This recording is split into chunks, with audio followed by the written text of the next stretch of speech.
यह कहानी एक सच्चे अपराध से प्रेरित है। कुछ विवरण जैसे नाम, स्थान और घटनाओं का क्रम मनोरंजन के उद्देश्य से बदल दिए गए हैं। आपातकालीन वार्ड में यह एक सामान्य दिन था। हमारे पास कुछ मरीज थे और हम उन्हें देखने में व्यस्त थे। तभी एक महिला, जो शायद अपनी 30 की उम्र के अंत में थी, अपनी गोद में एक नवजात शिशु लेकर अंदर आई। मैं ही वह था जिसने उसे सबसे पहले देखा, और जब मैंने बच्चे को देखा तो मुझे तुरंत समझ आ गया कि यह महिला, जिसे मैं उसकी मां समझ रहा था, ने घर पर ही बच्चे को जन्म दिया होगा। मैंने पूछा, मैडम, मैं आपकी कैसे मदद कर सकता हूं? मैंने उसकी गोद में सोए हुए बच्चे की ओर देखते हुए पूछा। मैंने अभी अभी घर पर बच्चे को जन्म दिया है। मेरी डिलीवरी अभी कुछ हफ्ते बाकी थी, लेकिन मुझे पेट में अचानक बहुत तेज दर्द हुआ। मेरे पति घर पर नहीं थे, इसलिए मेरे पास कोई मदद नहीं थी, और 1 घंटे बाद ही वह पैदा हो गई। मुझे समझ नहीं आया कि क्या करूं, इसलिए मैं उसे सीधे यहां ले आई। क्या आप मेरी मदद कर सकती हैं? वह महिला ऐसे लग रही थी जैसे वह रोने ही वाली हो। वह कांप रही थी और डरी हुई थी। मेरी एक साथी नर्स ने तुरंत उसके हाथ से बच्ची को ले लिया और मैंने उसे एक बिस्तर की ओर ले जाया। मैडम, मुझे आपकी जांच करनी होगी। मुझे यह सुनिश्चित करना है कि नीचे सब कुछ ठीक है या नहीं। नहीं, इसकी जरूरत नहीं है। मैं ठीक हूं। क्या आप बस मेरी बच्ची को देख सकती हैं? मेरे पहले भी 2 बच्चे हो चुके हैं। मुझे अपनी देखभाल करना आता है। यह पहली चेतावनी होनी चाहिए थी, क्योंकि चाहे किसी महिला के कितने भी बच्चे क्यों न हुए हों, प्रसव की प्रक्रिया हमेशा अपने निशान छोड़ती है। लेकिन इससे पहले कि मैं उस महिला से कुछ कह पाती, मेरी सहयोगी ने मुझे बुला लिया। उसने पहले उस महिला से बच्चा ले लिया था। उसने जो खबर मुझे दी वह इतनी परेशान करने वाली थी कि मुझे समझ आ गया कि कुछ बहुत बहुत गलत है। ठीक उसी समय एक महिला ट्रॉमा वार्ड में दौड़ती हुई आई। वह EMTs के साथ थी और उसके पेट से खून बह रहा था। तुरंत ज्यादातर नर्सें और स्टाफ उसके पास पहुंच गए। मुख्य नर्स होने के नाते डॉक्टरों के आने तक मैंने मरीज की जिम्मेदारी संभाली। हमारे लिए यह नया नहीं था कि लोग गोली लगने, चाकू लगने या पीटे जाने के बाद आते हैं, लेकिन इस महिला की कहानी कुछ अलग थी। जब तक मैं मां के पास लौटी, वह कहीं नजर नहीं आई। उसका बिस्तर खाली था और किसी को नहीं पता था कि नई मरीज के आने के बाद वह कहां चली गई थी। मैंने उसे ढूंढने की कोशिश की, लेकिन वह कहीं भी नहीं थी। ठीक उसी समय एक पुलिस वाले ने मेरे कंधे पर थपथपाया। क्या आप हेड नर्स मोनिका रेनॉल्ड्स हैं? जी, मैं ही हूं। मैम, क्या आप इस महिला को पहचानती हैं? उसने मुझे तस्वीर दिखाई और मैं हैरान रह गई। वह वही महिला थी जिसे मैं ढूंढ रही थी। हमने अभी अभी इस मरीज के बच्चे का इलाज किया था। उसने घर पर बच्चे को जन्म दिया था और वह नवजात को आपातकालीन देखभाल में लेकर आई थी, लेकिन अब मैं उसे ढूंढ नहीं पा रही हूं। क्या बात है ऑफिसर? मैम, मुझे चाहिए कि आप मेरे साथ चलें। क्या कोई समस्या है ऑफिसर? मेरे मन में कहीं ना कहीं यह एहसास था कि जरूर कोई समस्या है।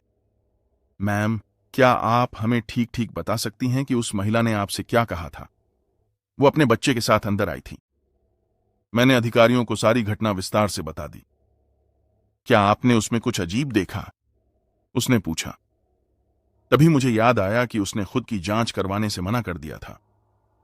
आमतौर पर जो महिलाएं सामान्य प्रसव करती हैं, उन्हें अक्सर फटने और खून बहने की समस्या होती है।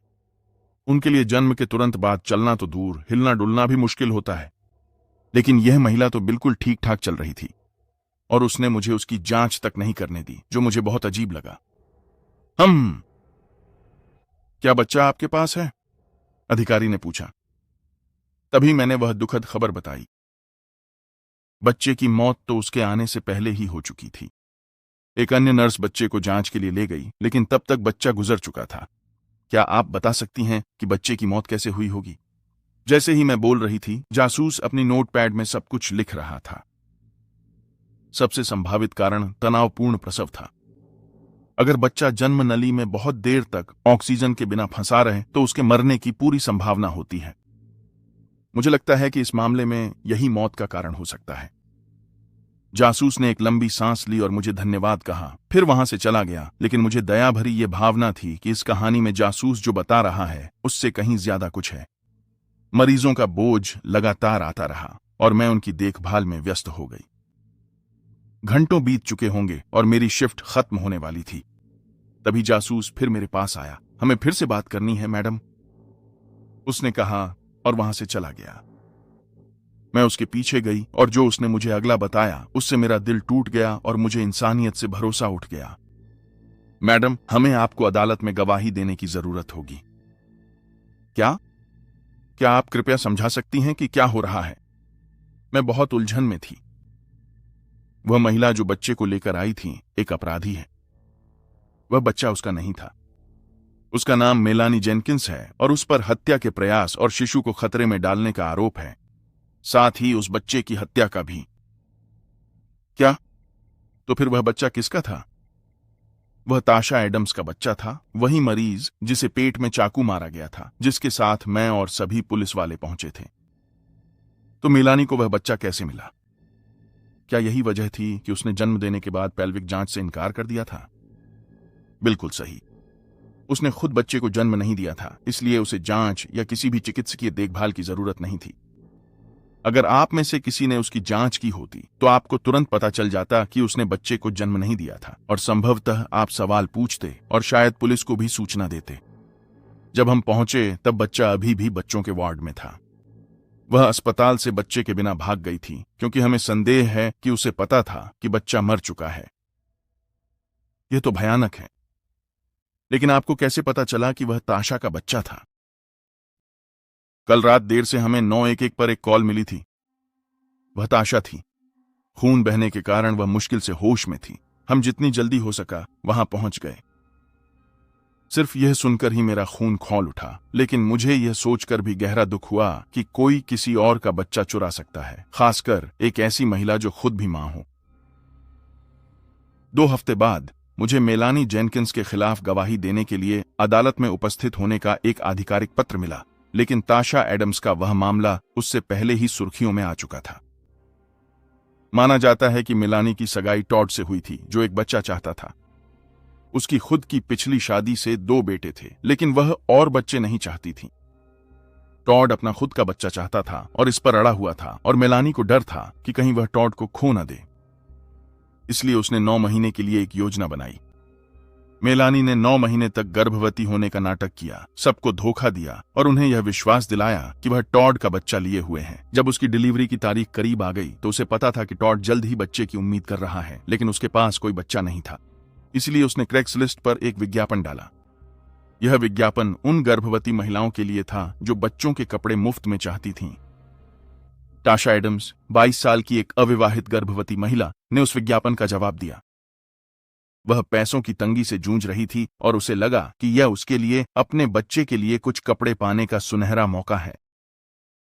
लेकिन जब वह मेलानी के घर पहुंची तो कपड़ों के बजाय उसे सिर पर चोट लगी।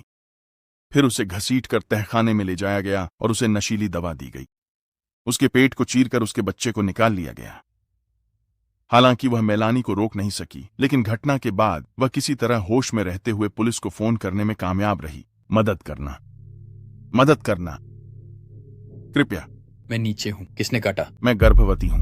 आप कितनी दूर साथ में हैं? 7 मील। जब उसने 911 पर कॉल किया तब वह अभी भी मेलानी के घर में ही थी, और उसके बाद जो हुआ वह तो इतिहास है। जब ताशा गर्भवती थी तब बच्चे की मृत्यु हो गई। उस समय वह केवल 7 से 8 महीने की गर्भवती थी, लेकिन वह जीवित बच गई और उसने अपने और अपने मृत बच्चे के लिए न्याय की मांग की। मैं जूरी और जज के सामने खड़ा था और मैंने उस दुर्भाग्यपूर्ण रात मेलानी के साथ हुई अपनी बातचीत का ब्यौरा दिया, जिससे यह पुष्टि हुई कि वास्तव में वह बच्चे की मां नहीं थी। अदालत ने उसे उम्र कैद की सजा सुनाई, लेकिन मुझे नहीं लगता कि सलाखों के पीछे की जिंदगी कभी ताशा के मन और आत्मा पर लगे घावों को मिटा पाएगी। एक चिकित्सा पेशेवर के रूप में हम कई भयानक चीजें देखते हैं। जन्म और मृत्यु हमारे हमेशा साथ रहते हैं, लेकिन केवल एक बार ऐसा मामला आता है जो इतना क्रूर होता है कि आपको इस दुनिया में शुद्ध बुराई के अस्तित्व पर विश्वास हो जाता है।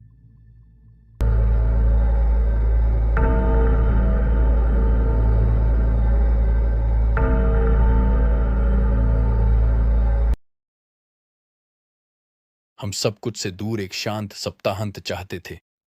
बस मैं, मेरी पत्नी क्लेयर, हमारा किशोर बेटा डैनियल और मेरी बहन रेचल। हमने कार में सामान रखा, टेंट्स लादे और उसी कैंपिंग स्थल की ओर रवाना हुए जहां हम सालों पहले गए थे। मुझे लगा ये वही यात्रा होगी, वही रास्ता, वही पेड़। ऐसा नहीं था। रास्ता शुरू में जाना पहचाना था, इतना चौड़ा कि हम आराम से गाड़ी चला सकें। लेकिन जैसे ही हम जंगल के अंदर गहराई में गए, रास्ता बदलने लगा। टहनियां नीचे झुकने लगीं, छत को खुरचने लगीं और कच्चा रास्ता संकरा होता गया, इतना कि मुझे पेड़ों से टकराने से बचने के लिए स्टीयरिंग को कसकर पकड़ना पड़ा। क्लेयर ने पूछा कि क्या मैं रास्ते को लेकर निश्चित हूं। उसकी आवाज़ शांत नहीं थी, वह पहले से ही तनाव में थी। मैंने सिर हिलाया, लेकिन अंदर ही अंदर मुझे भी शक था। डैनियल पीछे चुपचाप बैठा बाहर देख रहा था, जबकि रैचल बार बार बात करने की कोशिश कर रही थी, बस खामोशी तोड़ने के लिए। हम में से कोई भी उस मूड में नहीं था। जितना गहराई में हम गए, उतना ही सब कुछ कम प्राकृतिक लगने लगा। पेड़ सड़क की ओर ऐसे झुक रहे थे जैसे वे हमारे पीछे रास्ता बंद कर रहे हों। यही वो पहली बार था जब मुझे लगा शायद हमें यहां नहीं आना चाहिए था। गाड़ी एक बार झटकी, फिर दोबारा, और फिर इंजन अटक कर बंद हो गया। मैंने चाबी घुमाई, लेकिन जवाब में सिर्फ एक सूखी क्लिक करने की आवाज आई। न इंजन, न कोई जान। क्लेयर आगे झुकी और मुझे फिर से कोशिश करने को कहा, लेकिन मशीन पूरी तरह से मरी हुई लग रही थी। खामोशी खराब होते मोटर की आवाज से भी ज्यादा डरावनी थी। हम सब चुपचाप बैठे रहे, इंतजार करते हुए। फिर वह आया। बाहर से एक आवाज आई। शुरू में वह हल्की थी, जैसे कोई कंकड़ पर अपने पैर घसीट रहा हो। फिर वह भारी हो गई, धीमी और करीब। डैनियल ने मेरा नाम फुसफुसाया, लेकिन जब उसने पेड़ों की ओर इशारा किया तो उसकी आवाज टूट गई। तभी मैंने उन्हें देखा। दो चमकदार, स्थिर बिंदु अंधेरे में, बिल्कुल शांत, न हिलते न झपकते, बस देख रहे थे। मैंने स्टीयरिंग व्हील कसकर पकड़ लिया, भले ही गाड़ी बंद थी। वे आंखें हिली नहीं, वे गई नहीं, वे बस इंतजार करती रहीं। कार के अंदर तनाव असहनीय लग रहा था। मैंने फिर से चाबी घुमाई, मेरे हाथ कांप रहे थे। शुरू में कुछ नहीं हुआ, फिर इंजन गरजता हुआ चालू हो गया, इतनी जोर से कि क्लेयर चौंक गई। उस आवाज से शायद बाहर जो भी था वह चौंक गया, क्योंकि चमकती आंखें बिना किसी हलचल के अंधेरे में गायब हो गईं, जिसे हम देख पाते। मैंने एक्सीलरेटर दबाया और कार को आगे बढ़ाया। टायर मिट्टी में फिसलते रहे जब तक कि वे पकड़ नहीं गए। कोई कुछ नहीं बोला। रैचल अपनी सीट पर मुड़कर पीछे देखने लगी, लेकिन जंगल ने उसे सिर्फ और अंधेरा ही दिया। वे आंखें गायब हो चुकी थीं। हम कैंप साइट पर पहुंचे, लेकिन कोई भी सामान खोलना नहीं चाहता था। क्लेयर ने हमें आग लगाने को कहा, जल्दी करो ताकि सूरज निकलते ही हम यहां से जा सकें। डैनियल ने तुरंत हामी भर दी, और यह बात मुझे उन आंखों से भी ज्यादा डरावनी लगी।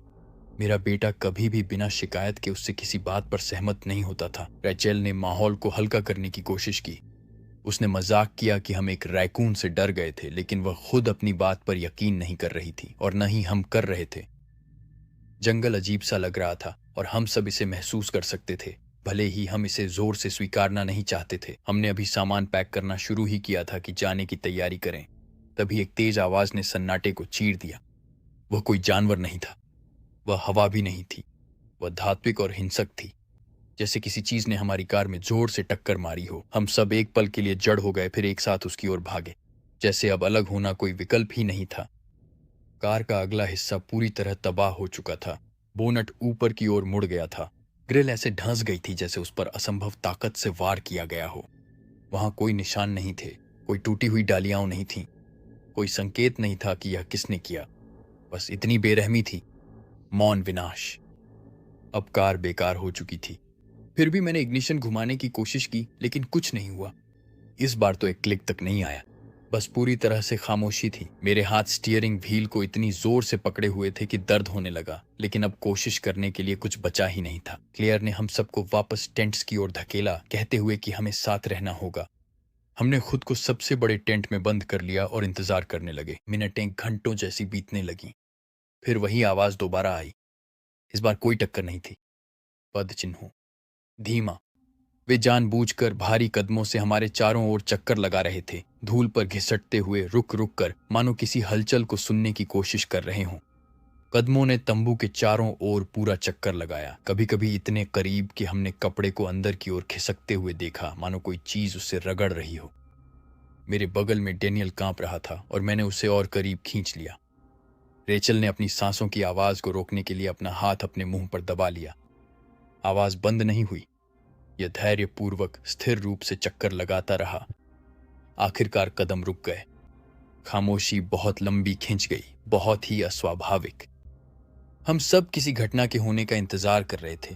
स्थिर रहने के तनाव से मेरी मांसपेशियों में दर्द होने लगा था, लेकिन मैं हिलने की हिम्मत नहीं कर सका। हर एक पल इतना लंबा खींच गया कि सहना मुश्किल हो गया। फिर उतनी ही तेजी से वह आवाज गायब हो गई। न कोई पीछे हटते कदम, न पत्तों की सरसराहट, न ही कोई संकेत कि वह जा चुका है। वह बस अब वहां नहीं था। रेचल ने फुसफुसाकर कहा कि शायद वह चला गया है। उसकी आवाज लगभग न के बराबर थी, लेकिन उस खामोशी में वह बहुत तेज सुनाई दी। उसने कहा, अगर वह अंदर आना चाहता तो अब तक आ चुका होता। वह शांत दिखने की कोशिश कर रही थी, लेकिन हर वाक्य के बीच में उसकी आवाज कांप जाती थी। वह अपनी बात पूरी भी नहीं कर पाई थी कि उसके नीचे की जमीन फट पड़ी। टेंट के नीचे की मिट्टी से एक धूसर, मरोड़ी हुई हाथ ऊपर आया और उसकी टखने को पकड़ लिया। उसकी उंगलियां लंबी थीं, लेकिन उल्टी दिशा में मुड़ी हुई थीं, जो उसकी त्वचा में धंसती जा रही थीं जब वह जोर से खींच रहा था। रेचल इतनी जोर से चीखी कि उसकी आवाज मेरे सीने को चीर गई।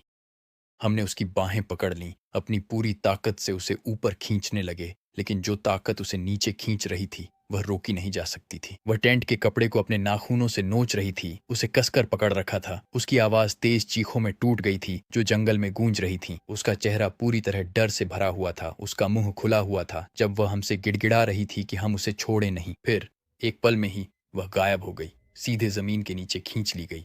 टेंट की जमीन फिर से अपनी जगह पर आ गई। वहां सिर्फ फटी हुई मिट्टी रह गई थी और सन्नाटा। उसकी चीखें इतनी अचानक बंद हो गईं कि हम सब सदमे में रह गए। डैनियल रोने लगा। क्लेयर ने उसका मुंह बंद करने के लिए अपना हाथ उसके ऊपर रख दिया। वह आकृति फिर लौटी, धीरे धीरे फिर से चक्कर लगाने लगी, जैसे जिसने रेचल को लिया था उसका काम अभी खत्म नहीं हुआ था। किसी ऊंचे आकार की परछाई पतली टेंट की कपड़े पर दब रही थी, कपड़े को अंदर की ओर मोड़ते हुए, जैसे वह उस बाधा की परीक्षा ले रही हो। हर बार जब वह पास से गुजरती, मेरा शरीर और भी ज्यादा जकड़ जाता, इतनी डर के मारे कि पलक झपकाने से भी डर लग रहा था। मिनटें घसीटते घसीटते घंटों में बदल गईं। वह कभी अंदर नहीं आई, लेकिन कभी गई भी नहीं। वह आकृति हमारे चारों ओर घूमी, फिर रुक गई, फिर से चक्कर लगाने लगी। एक बार वह झुककर बैठ गई और एक चेहरे की आकृति इतनी पास से कपड़े पर दब गई कि मैं उसके नक्शे कपड़े के आर पार देख सकता था। लेकिन वह अंदर नहीं आई, वह बस जांच रही थी, फिर आगे बढ़ गई। हमें बहुत देर बाद समझ आया कि क्या हो रहा था। वह अंदर आने की कोशिश नहीं कर रही थी, वह इंतजार कर रही थी, देख रही थी, सुनिश्चित कर रही थी कि कोई भाग न सके। रेचल की चीखें चारा थीं, चेतावनी। अब हम शिकार थे और वह इतनी धैर्यवान थी कि भोर तक इंतजार कर सके। जब आखिरकार दिन की रोशनी टेंट पर पड़ी, सब कुछ अंदर चला गया। घूमना बंद हो गया, वह उपस्थिति गायब हो गई थी। हम डर के मारे अंदर ही रहे, क्योंकि हमें लगा कि बाहर अभी भी कुछ गड़बड़ है। लेकिन जब क्लेयर ने आखिरकार फ्लैप की जिप खोली तो जंगल फिर से शांत हो गया था, बहुत शांत। हमने सामान पैक नहीं किया था, हमने कार की तरफ मुड़कर देखा तक नहीं, हम बस भाग गए। डेनियल तेजी से आगे बढ़ गया। क्लेयर ने उसे अपने करीब रखने के लिए उसकी बांह पकड़ ली और मैं डर और थकावट से जलते हुए, लड़खड़ाते हुए पीछे पीछे चल पड़ा। रास्ते पर हमने उसे ढूंढ लिया। राहेल।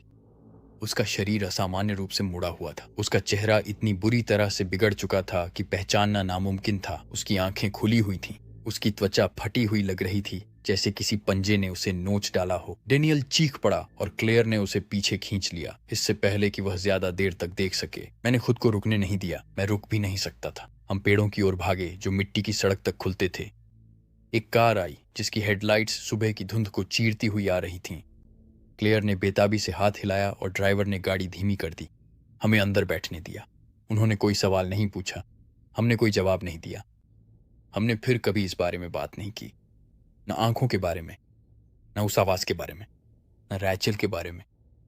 लोगों ने पूछा और हमने उन्हें बताया कि वह जंगल में खो गई थी। सच बताने से यह कहना आसान था, क्योंकि कोई हमारी बात पर विश्वास नहीं करता। डेनियल अब जंगल में कदम रखने से भी मना करता है।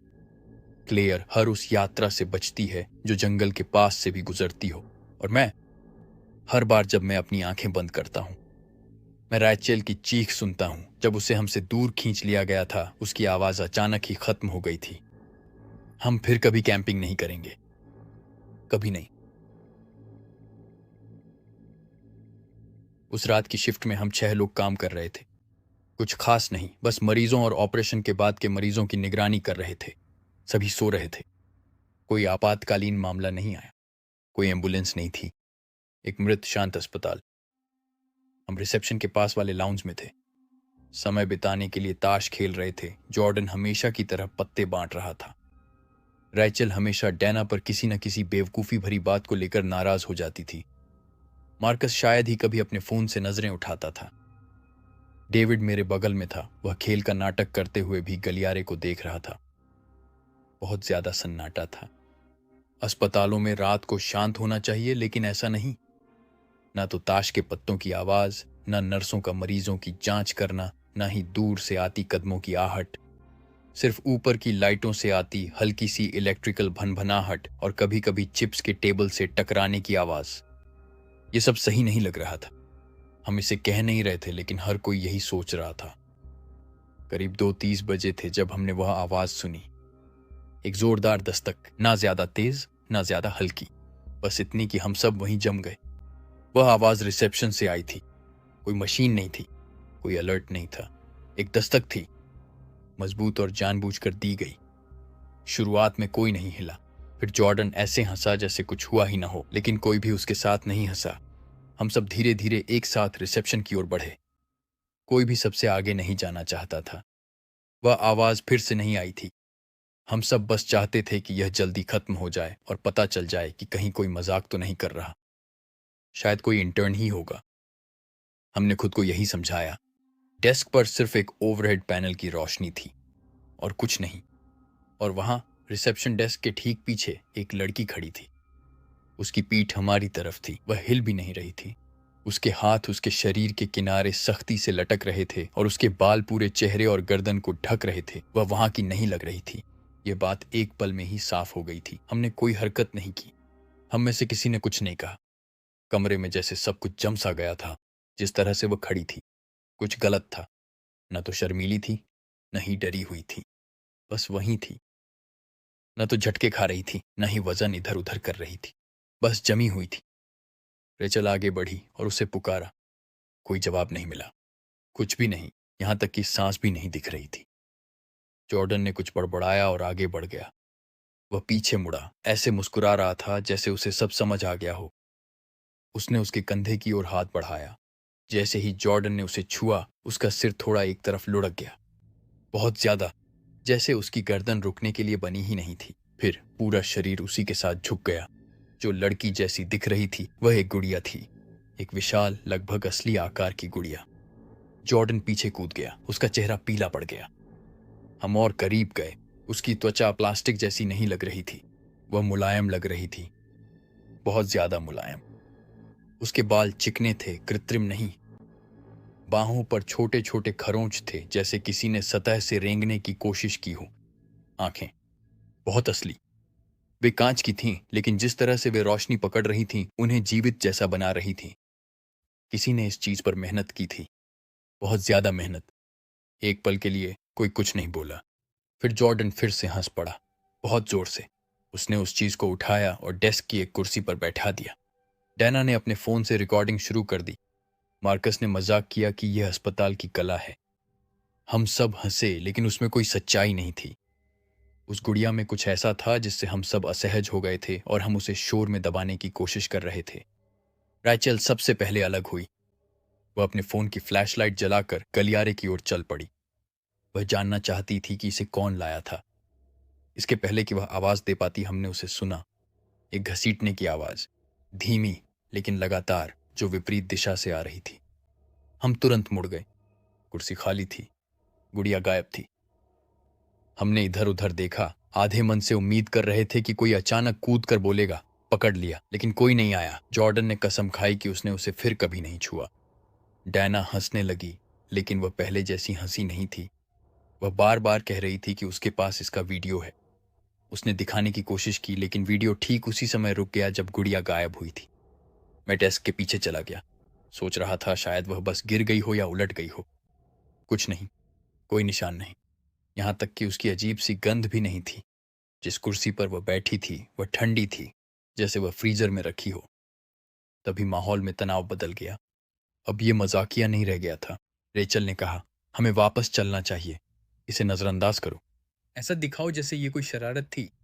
हम ब्रेक रूम की ओर वापस चले, लेकिन दरवाजा बंद था, ताला नहीं था, बंद था, जैसे अंदर से वेल्डिंग कर दी गई हो। मैंने जोर से खींचा, कुछ नहीं हुआ।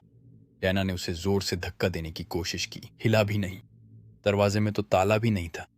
हम सब एक दूसरे को देखने लगे, जैसे किसी को शायद ज्यादा पता हो लेकिन वह बता नहीं रहा हो। फिर लाइट चली गई, सब कुछ अंधेरे में डूब गया। हल्का अंधेरा नहीं था, पूरा काला। आपातकालीन पैनल भी चालू नहीं हुए, कोई जनरेटर की आवाज नहीं थी, बिल्कुल भी बिजली नहीं थी। हमने अपने फोन निकाले, लेकिन स्क्रीन पर कोई नेटवर्क नहीं था, कोई डेटा नहीं था। हम पूरी तरह से कट चुके थे। यही वह समय था जब घबराहट धीरे धीरे अंदर आने लगी। डैना ने आईसीयू के बारे में चिल्लाना शुरू कर दिया। उन मरीजों को बिजली की जरूरत थी। मार्कस कंट्रोल रूम की ओर दौड़ गया। हर एक दरवाजा जो हमने आजमाया बंद था। हर गलियारा पिछले वाले से भी ज्यादा अंधेरा लग रहा था। हवा ठंडी नहीं थी, लेकिन हमारी सांसें हल्की लग रही थीं, जैसे हमारे पास समय बहुत कम बचा हो। फिर हमने उसे सुना, एक तेज क्लिक की आवाज। गलियारे के हर एक दरवाजे की कुंडी एक साथ खुल गई, धीरे धीरे, लगभग मशीन जैसी, एक के बाद एक। फिर हर कमरे के अंदर से एक आकृति दिखाई दी, छोटे छोटे सिर, बच्चों के आकार के, उनमें से दर्जनों, पीले चेहरे अंधेरे से घूरते हुए, आंखें जिनमें कुछ भी नहीं झलक रहा था। वे बोले नहीं, वे हिले भी नहीं। मैंने बाकी लोगों की ओर देखा। तभी मैंने उसे फिर से देखा। वो गुड़िया नहीं थी। वो मुझसे 10 फीट दूर खड़ी थी।